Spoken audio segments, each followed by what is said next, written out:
What's up, everybody? Welcome back to another video where we talk about using the pocket option platform to do binary option trading, getting better, and a new 5-second strategy using the Fractal Indicator.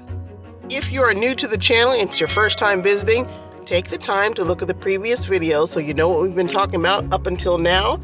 That includes all the tips and the strategies that I've been giving out each and every day. Consider signing up. That way you can start making money on the platform so you can make extra money like the rest of us. Will I get better?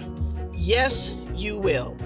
As I've said many times before, all you have to do is continue to practice and start trying to identify those candles without taking a trade.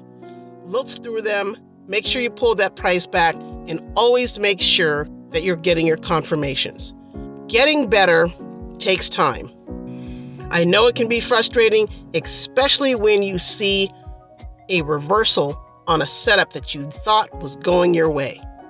Make sure you always pay attention to the entire setup, the candles before either the double wick green or the flat bottom red. Look and see what the trend is. Make sure if it's overbought or oversold. All of those matter. What's the difference between an SMA and an EMA moving average? You often see me always use the simple moving average.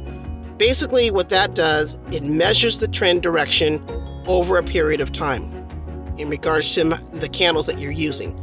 However, the SMA does calculate an average of price data. The EMA, which is very similar obviously to the SMA, has more weight when it comes to the data that you're currently seeing. And the EMA often does follow the price a little bit more closely than the SMA. And simply, moving averages are really great when it comes to indicating the support and resistance areas on the trade.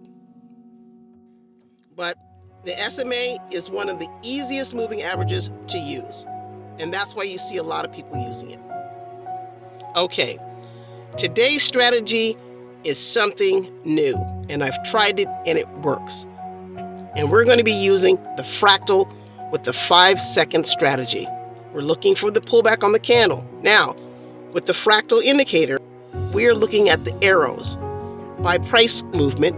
When I see the arrows that are close by price movement, if it is green, I'm looking to get in the pullback going down. If the arrow is red, I'm looking to go up for 5 seconds.